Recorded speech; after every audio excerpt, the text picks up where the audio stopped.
I hope you're doing well. Welcome to our first lessons from One Work.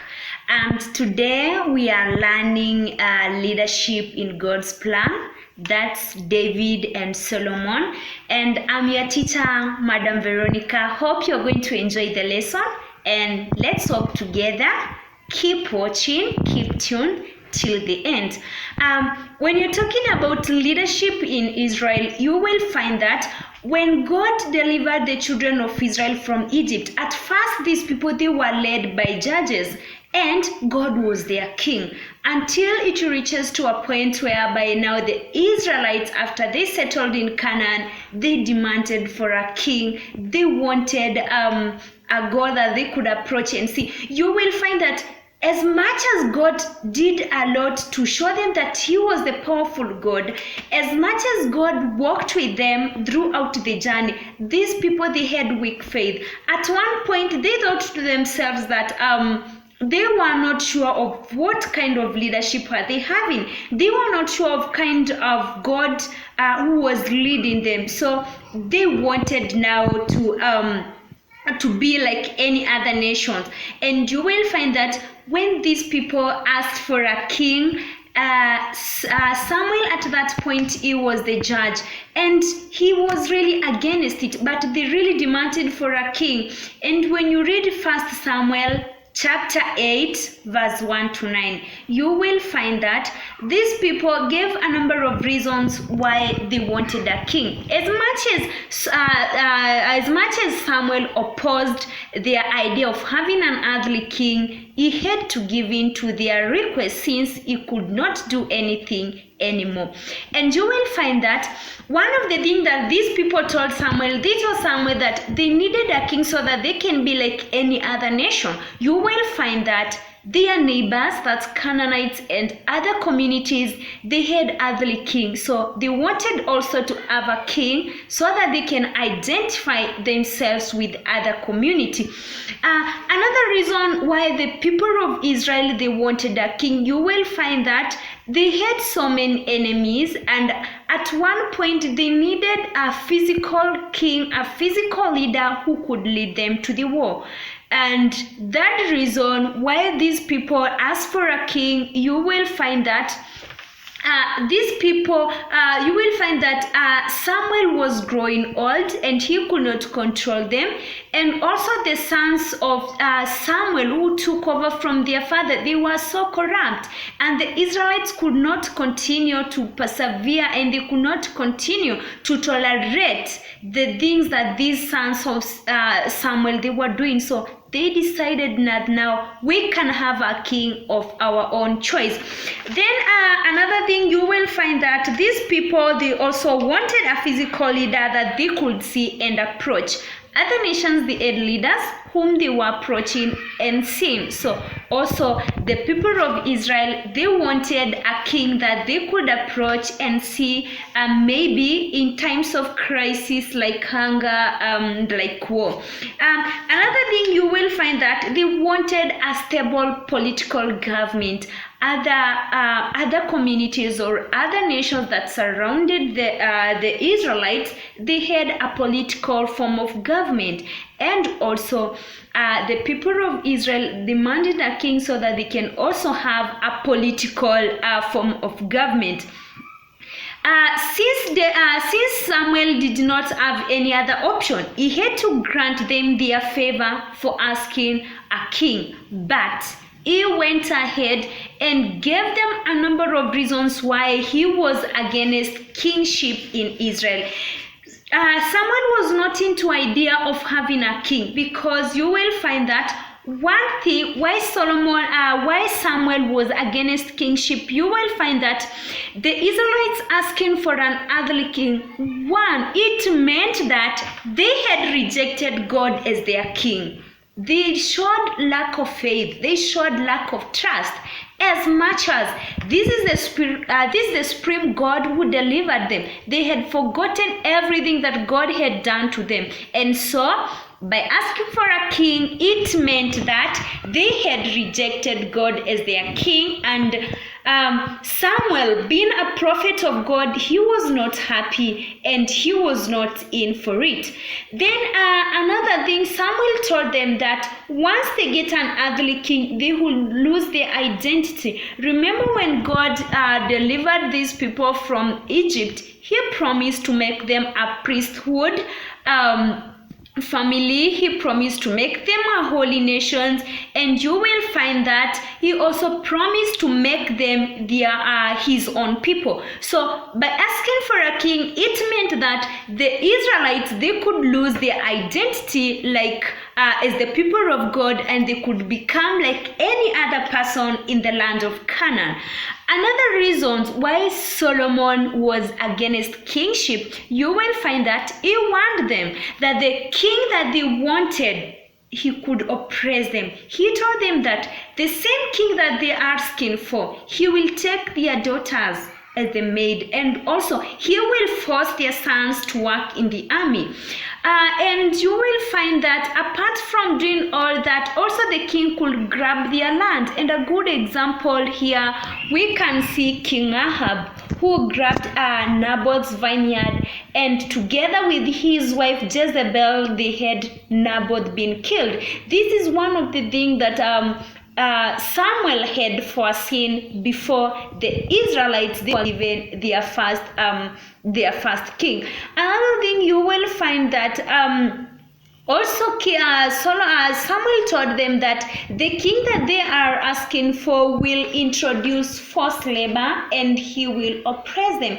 And this can be clearly seen from King Solomon, who is the third king in Israel. Solomon did a lot of evil, but funny enough, God did not reject them. And this is one of the promises that God had made to David. He told them that he will take his son as his own, and when he sins, he will not reject him.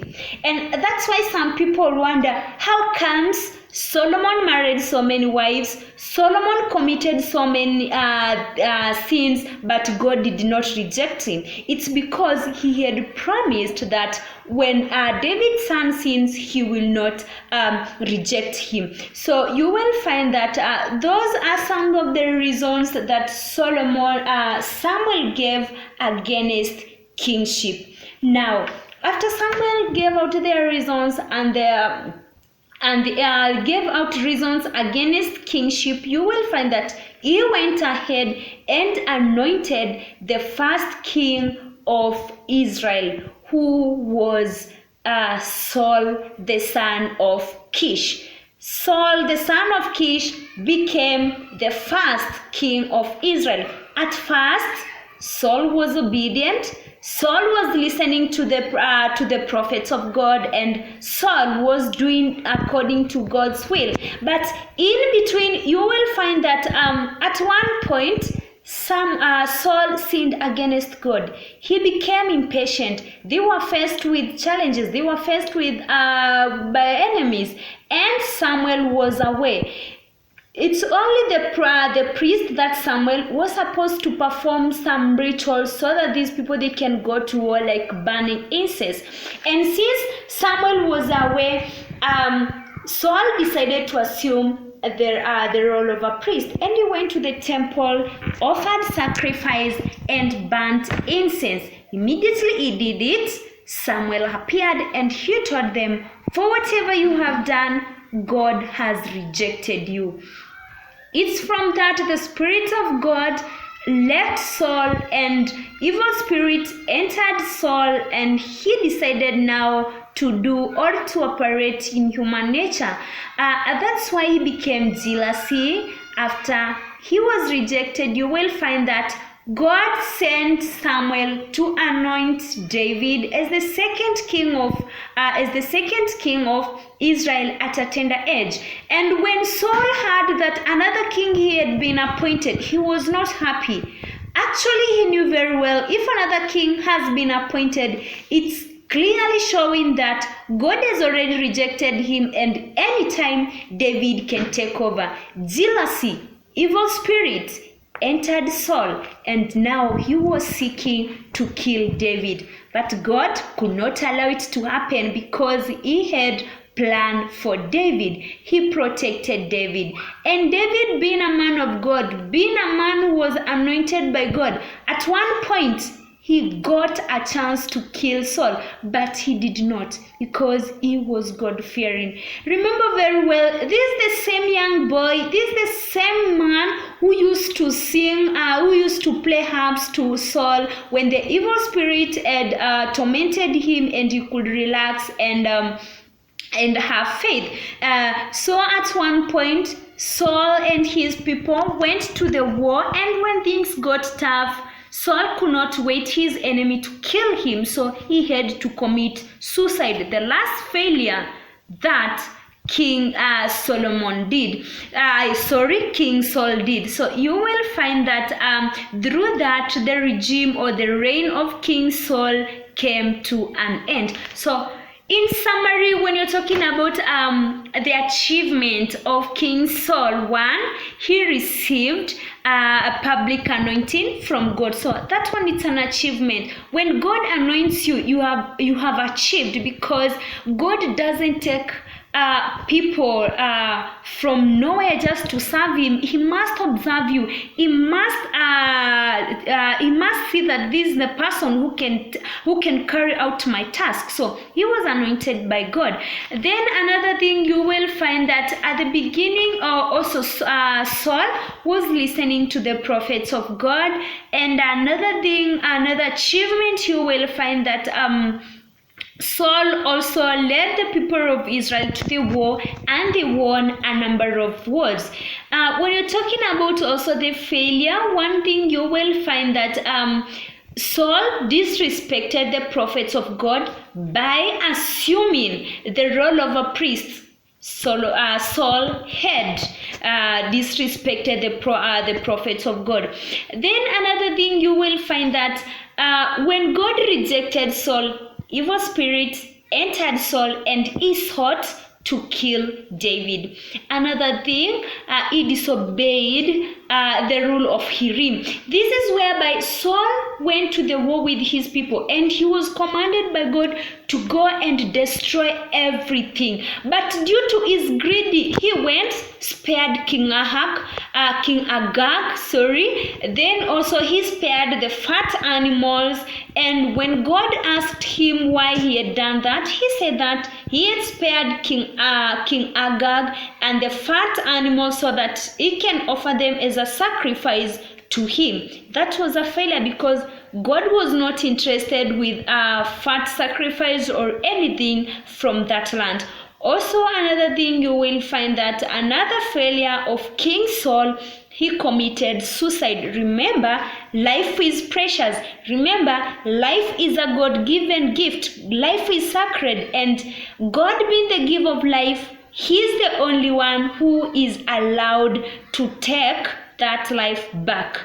So today we have discussed about the leadership in God's plan. We have talked about reasons for kingship, reasons against kingship, and then we have talked about achievements and the failures of King Saul.